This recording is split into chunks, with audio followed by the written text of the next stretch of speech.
Oh hey, why are you in my house? Like, what are you doing here? I didn't invite you.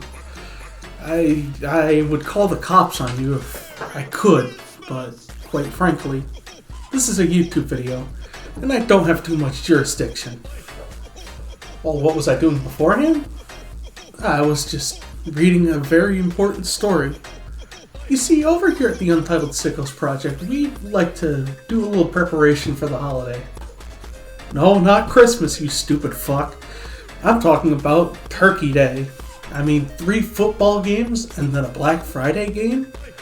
That's pretty big stuff. Of course, there's somebody who didn't quite like all those festivities. And in this video, we're going to be talking about that curmudgeonly little bastard with a little story I like to call The Floos Who Stole Thanksgiving.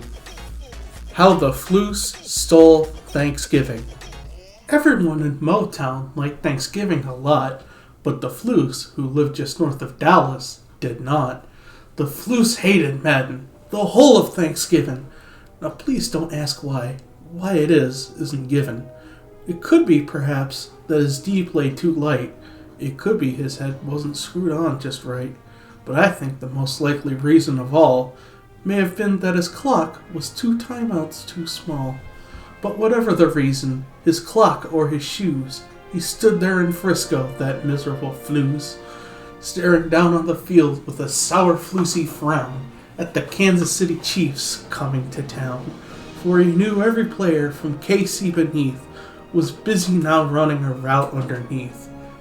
"And they're gonna hang 40, he snarled with a sneer. "Tomorrow's Thanksgiving, it's practically here." And he growled with his Floos fingers tepidly drumming. "I must find some way to keep Nagy from coming. For tomorrow I know all the Swifties and bros will come here to Dallas, that rotten Mahomes.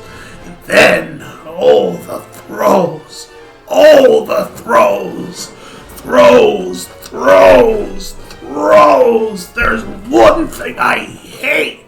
All the throws, throws, throws, throws." And they'll shriek, squeak, and squeak, glazing that Dan Rashid. They'll dance with Pacheco and Jason Kelsey. They'll bring out Drew Tranquil. They'll bring Gardner Minshew. They'll bring George Karlaftis. They'll bring fucking Junior. Bring out Reed Humphrey. They'll bring Jeffrey Bossa. They'll bring Robert Tonyan. They'll bring Matt Ariza. They'll play that rap country guy Post Malone. And why can't that guy just leave my music alone? And then they'll make ear-splitting emo boy croons. Oh, Taylor, your indie slot can't come too soon. And that worm Matt Nagy will establish the run, and they'll run, and they'll run, and they'll run, run, run, run. He'll run on Ken Burry and on Kenny Clark. They'll run on the defense till Jerry World's dark. And then they'll do something I hate most of all. Every fucker from KC, the tall and the small. They'll stand close together, they'll play clock at quitting. They'll kneel out the ball and those Chiefs will start winning. And they'll win, and they'll win, and they'll win, win, win, win. And the more the Floos thought of a Matt Nagy win, the more the Floos thought, I must stop such a sin. Why for 55 years I've put up with it now. I must stop Thanksgiving football. But how? And he got an idea. An awful idea. The Floos got a wonderful, awful idea. "I know just what to do," the Floos laughed in his throat. "I'll make a quick John Madden mask and a coat." And he chuckled and clucked. "What a great little ruse. It's a brilliant trick play. All by Matt Eberflus."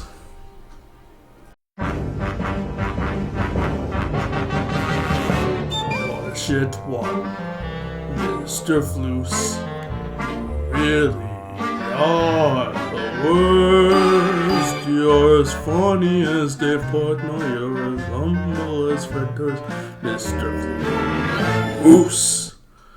If you're going to huddle up with less than a minute left, you should call timeout first.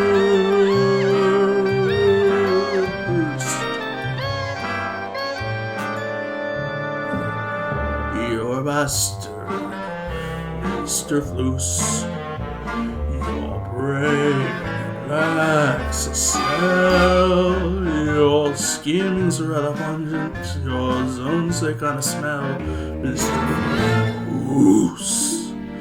Even nobodies like Michael Wilson can send your babies to hell.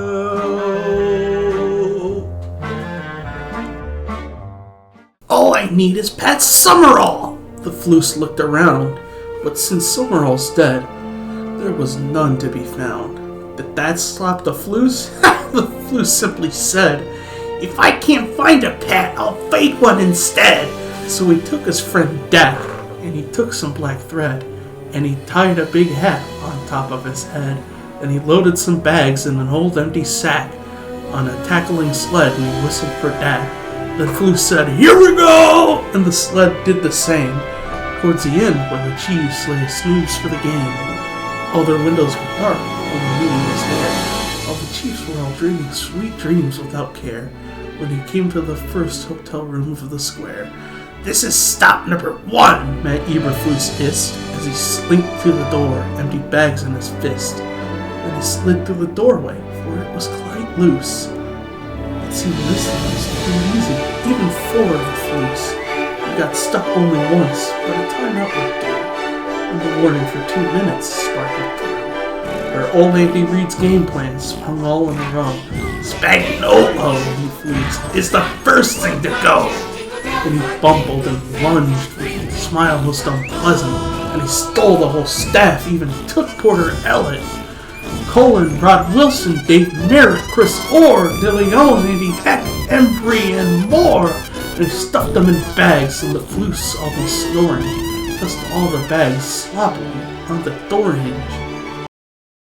You're number 1, Mr. Floos. You keep digging in your bong. You have all the kind of genius of a man who plays the drums, Mr. Floos. Given the choice inside a 2-minute warning, I'd take a pile of dumpster scum.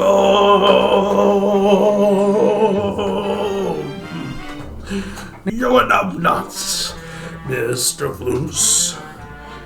You're the king of awful plays. Your brains some chicken breasts atop some moldy iron trays, Mr. Floos. I know it's not exactly PC to say about a defensive scheme anymore, but that shit's kinda gay. Then he slunk to the Reed suite. He took the brisket. He took the turducken. He took the burnt tips. He robbed that fat walrus as quick as a flash. Why, that Floos even took the last can of whoop-ass. Then he threw all the food to the hallway with glee. "Now," flexed the Floos, "I will fuck up Nagy." As the Floos took a bat, he started to flog. He heard a small sound. It was like Kermit the Frog. He turned around fast and dressed in red and gold. It was little Patrick Mahomes, only 30 years old.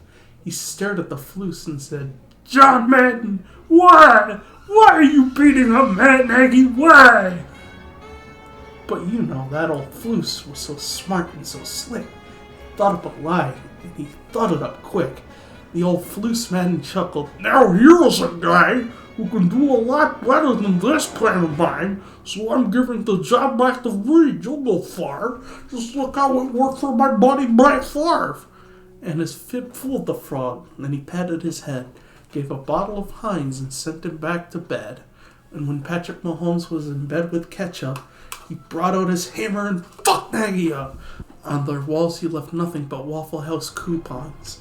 And the one piece of food that he left in the room was a salad, old Andy Reid's true final doom. And he did the same thing to the other Chiefs players, leaving nothing in those Kansas City Chiefs layers.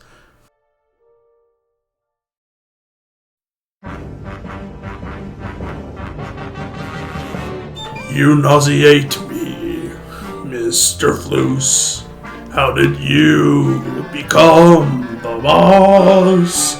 You're a Shaquille Leonard merchant. Your departure was no loss, Mr. Flus. The sad thing is, the most uniting thing to happen in that Bears locker room was when Gurr Von Dexter hated your guts.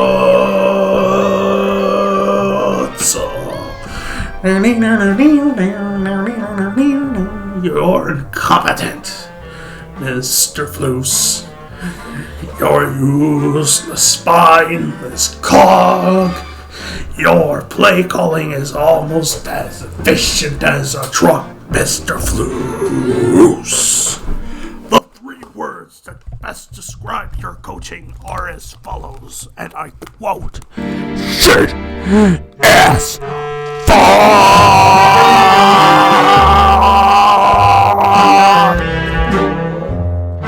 It was quarter of dawn, all the Chiefs still in bed, all the Chiefs still asleep, when he packed up his sled. Packed it up with their game plans, their coaches and their snackings, their ribs and their brisket, their turkeys and jacklings. 400 feet up to the Jerry World rooftop, he rode to the opening just to airdrop. Poo-poo to the Chiefs, he was flusily humming. They're finding out now that there's no winning coming. They're just waking up. Let me take a small guess. Their mouths will hang while trying to process, and the Chiefs down in Kansas will bitch to the refs. That's a noise, grinned the Flus. I simply must hear. He paused, and the Flus put a hand to his ear, and he did hear a sound rising to the meadow. It started in low, then it started to grow. But the sound wasn't sad. Why, this sound sounded glad. Every Chief on the roster, the tall and the small, was winning without any coaching at all. He hadn't stopped winning from coming. It came. Somehow or other, it came just the same. The Flus, with his Flus feet on top of the snow, stood puzzling and puzzling. How could it be so? It came without coaches. It came without me. It came without Hollywood Cook or Tyreek. He puzzled and puzzled till his puzzler was sore. And the Flus thought of something he hadn't before. Maybe winning, he thought, doesn't come from a scam. Maybe winning, perhaps, means you have to game plan. What happened then? Well, in Dallas they say that the Flus's play clock grew 3 timeouts that day.